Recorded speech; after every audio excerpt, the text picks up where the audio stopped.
tuan-tuan dan nyonya-nyonya, perkenankan saya memperkenalkan saya punya diri, saya Soekarno. Presiden Soekarno adalah Presiden pertama Republik Indonesia yang menjabat dari tahun 1945 hingga 1966.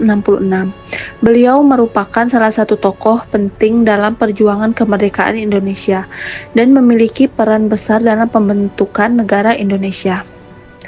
Profil singkat dari beliau yaitu nama Insinyur Soekarno, lahir 6 Juni 1901 di Blitar, Jawa Timur, meninggal 21 Juni 1970 di Jakarta.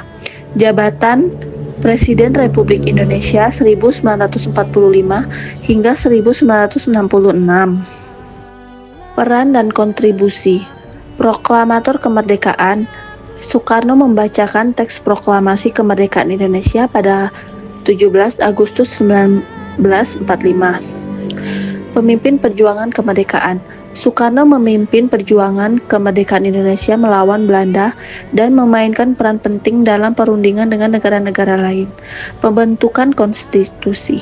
Soekarno berperan dalam pembentukan konstitusi Republik Indonesia dan menjadi presiden pertama yang menjabat berdasarkan konstitusi tersebut. Warisan dan pengaruh. Pembangunan nasional. Soekarno memiliki visi untuk membangun Indonesia menjadi negara yang kuat dan mandiri. Gerakan non-blok. Soekarno menjadi salah satu pendiri gerakan non-blok dan memainkan peran penting dalam politik internasional. Soekarno merupakan tokoh yang kompleks dan memiliki pengaruh besar dalam sejarah Indonesia. Meskipun ada kontroversi seputar pemerintahannya, beliau tetap dihormati sebagai salah satu pendiri negara Indonesia. Pertama, masa awal kepemimpinan 1945 sampai 1950 demokratis. Setelah Indonesia memproklamasikan kemerdekaan 17 Agustus 1945, Soekarno diangkat sebagai Presiden RI pertama. Pada awalnya, kepemimpinannya cukup demokratis, bekerja bersama wakilnya, Muhammad Hatta.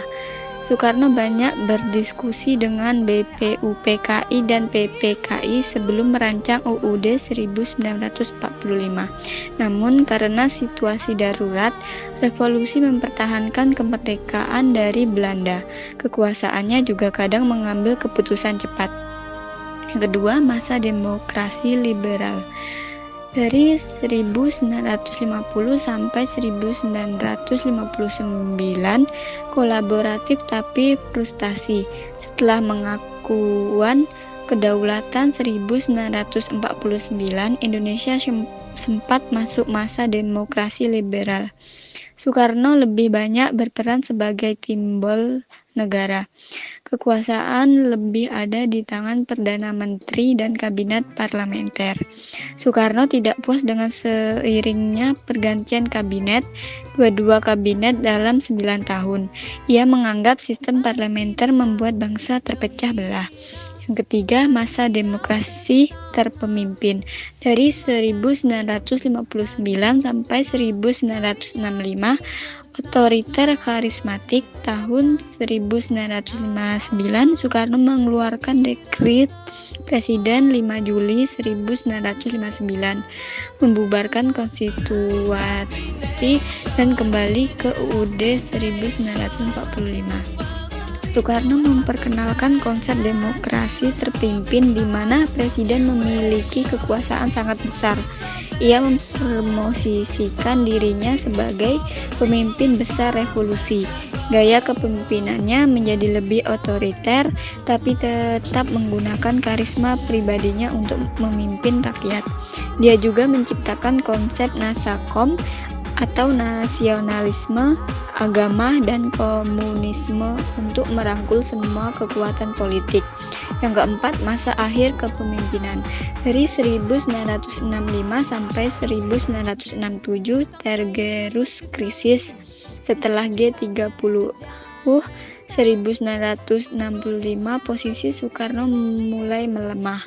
Ia berusaha mempertahankan kekuasaannya dengan tetap memainkan berbagai kekuatan politik. Namun tekanan dari militer, terutama Jenderal Soeharto, semakin kuat. Tahun 1967 MPRS mencabut mandatnya sebagai presiden. Lalu Soekarno dipaksa menyerah kekuasaannya. Ciri-ciri khas gaya kepemimpinan Soekarno.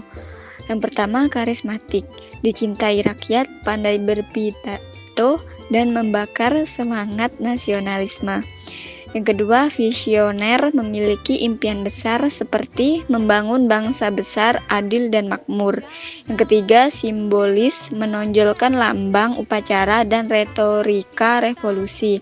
Yang keempat, sentralistik, terutama di masa demokrasi terpemimpin, kekuasaan terkonsentrasi pada dirinya. Yang kelima, manipulatif politik, pandai mengatur dan memainkan berbagai kekuatan politik, militer, partai, kelompok, agama. Kabinet selama pemerintahan Presiden Soekarno. Masa pemerintahan Presiden Soekarno diwarnai dengan pergantian kabinet yang cukup sering. Hal ini mencerminkan dinamika politik yang terjadi di Indonesia pada masa itu. Kabinet-kabinet utama selama pemerintahan Presiden Soekarno yaitu 1. Kabinet Kerja 1 1959 sampai 1960. Kabinet ini menandai dimulainya pemerintahan terpusat di Indonesia dengan fokus pada stabilitas nasional. Namun, tantangan ekonomi seperti inflasi mulai muncul. 2. Kabinet Kerja 2 1960 hingga 1962. Kabinet ini terus bergulat dengan masalah ekonomi dan ketidakstabilan politik. 3. Kabinet Kerja 3 1962 hingga 1963. Kabinet ini menandai munculnya kebijakan luar negeri yang lebih tegas, terutama dalam konteks konfrontasi dengan Malaysia. 4. Kabinet Kerja 4 1963 hingga 1964. Kabinet ini dibentuk setelah konfrontasi dengan Malaysia dengan tujuan untuk mencapai rekonsiliasi nasional dan pemulihan ekonomi. 5. Kabinet Dwi Korah 1 1964 hingga 1966. Kabinet ini dibentuk sebagai respon terhadap konfrontasi dengan Malaysia dengan fokus pada pertahanan nasional dan pembangunan ekonomi. 6. Kabinet Dwi Korah 2 1966. Kabinet ini mengalami peningkatan jumlah menteri yang signifikan, mencapai 132 orang. 6. Kabinet Dwi Korah 2 1966. Kabinet ini mengalami peningkatan jumlah menteri yang signifikan, mencapai 132 orang. Periode ini ditandai dengan gejolak politik dan ketidakstabilan ekonomi. Faktor-faktor yang mempengaruhi pergantian kabinet. Yang pertama, ketidakstabilan politik. Masa pemerintahan Soekarno diwarnai dengan ketidakstabilan politik yang signifikan, yang menyebabkan pergantian kabinet yang sering. Yang kedua, tantangan ekonomi. Indonesia menghadapi tantangan ekonomi, termasuk inflasi dan kurangnya investasi asing, yang juga berkontribusi pada pergantian kabinet. Yang ketiga, konflik kebijakan luar negeri. Kebijakan luar negeri Soekarno yang tegas, terutama konfrontasi dengan Malaysia, juga mempengaruhi pembentukan kabinet. Kebaikan di era kepemimpinan Soekarno, di antaranya yaitu 1. Memerdekakan Indonesia. Beliau memainkan peranan penting dalam memerdekakan Indonesia dari penjajahan Belanda dan Jepang. Kedua, beliau merupakan pemimpin yang karismatik. Soekarno dikenal sebagai orator yang hebat dan berjaya menyatukan berbagai etnik dan agama di Indonesia. Ketiga, dasar bebas aktif menyokong dasar luar yang tidak berpihak, menjaga hubungan baik dengan blok barat dan timur. Keempat, pembentukan identiti nasional, memperkenalkan konsep Pancasila sebagai asas falsafah negara. Dan terakhir, proyek infrastruktur yang besar, melaksanakan proyek mega seperti Monas, Gelora Bung Karno, dan lain-lain sebagai simbol kemajuan nasional. Keburukan gaya kepemimpinan Presiden Soekarno. Presiden Soekarno, meskipun memiliki banyak jasa bagi bangsa Indonesia, juga memiliki beberapa kelemahan dalam gaya kepemimpinannya. Kelemahan-kelemahan ini, meskipun tidak mengurangi jasa-jasanya, berdampak negatif bagi bangsa Indonesia dan menjadi pelajaran penting bagi pemimpin masa kini. 1. Otoritarianisme dan pembatasan kebebasan. Soekarno cenderung otoriter dalam menjalankan pemerintahan. Ia membatasi kebebasan pers, menekankan suara kritis, dan seringkali mengabaikan suara rakyat. Hal ini menyebabkan munculnya kekuatan dan ketidakpercayaan di kalangan masyarakat, serta menghambat perkembangan demokrasi di Indonesia. Contoh, pembubaran partai-partai politik yang dianggap oposisi, seperti Partai Masyumi, dan penangkapan para aktivis yang kritis terhadap pemerintahannya.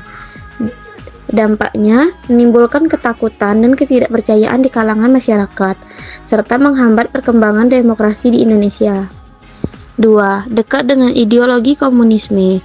Soekarno memiliki hubungan dekat dengan ideologi komunis yang menimbulkan kekhawatiran di kalangan masyarakat. Hal ini menyebabkan munculnya ketegangan politik dan sosial, serta memicu konflik internal di Indonesia. Contoh, peristiwa G30 SPKI yang terjadi pada tahun 1965 yang melibatkan Partai Komunis Indonesia atau PKI merupakan contoh nyata dari dampak negatif dari kedekatan Soekarno dan ideologi komunis. Dampaknya memicu konflik internal di Indonesia dan menyebabkan hilangnya nyawa banyak orang. 3. Kebijakan ekonomi yang tidak stabil. Kebijakan ekonomi Soekarno seringkali tidak konsisten dan tidak terencana dengan baik. Hal ini menyebabkan ketidakstabilan ekonomi, inflasi yang tinggi, dan kesulitan ekonomi bagi rakyat. Contohnya, penerapan kebijakan ekonomi atau tertib ekonomi yang gagal, dan pengeluaran negara yang tidak terkontrol untuk proyek-proyek mercusuar. Dampaknya, membuat rakyat menderita akibat kesulitan ekonomi dan memperburuk kondisi sosial. 4. Korupsi dan kesenjangan sosial. Di masa pemerintahan Soekarno, korupsi dan kesenjangan sosial semakin meluas. Hal ini disebabkan oleh kurangnya pengawasan dan kontrol terhadap kekuasaan, serta praktik nepotisme yang terjadi. Contohnya, munculnya praktik korupsi di berbagai sektor pemerintahan dan semakin lebarnya jurang pemisah antara orang kaya dan orang miskin. Dampaknya memperburuk kondisi sosial dan menghambat pembangunan nasional. 5. Konfrontasi dengan Malaysia. Soekarno mencetuskan konfrontasi dengan Malaysia yang menyebabkan konflik diplomatik dan militer. Konfrontasi ini menimbulkan kerugian bagi Indonesia, baik secara ekonomi maupun sosial. Contohnya, penyerangan terhadap kapal-kapal Malaysia dan penutupan perbatasan antara Indonesia dan Malaysia. Dampaknya memperburuk hubungan diplomatik di Indonesia dengan Malaysia dan menimbulkan kerugian ekonomi bagi kedua negara.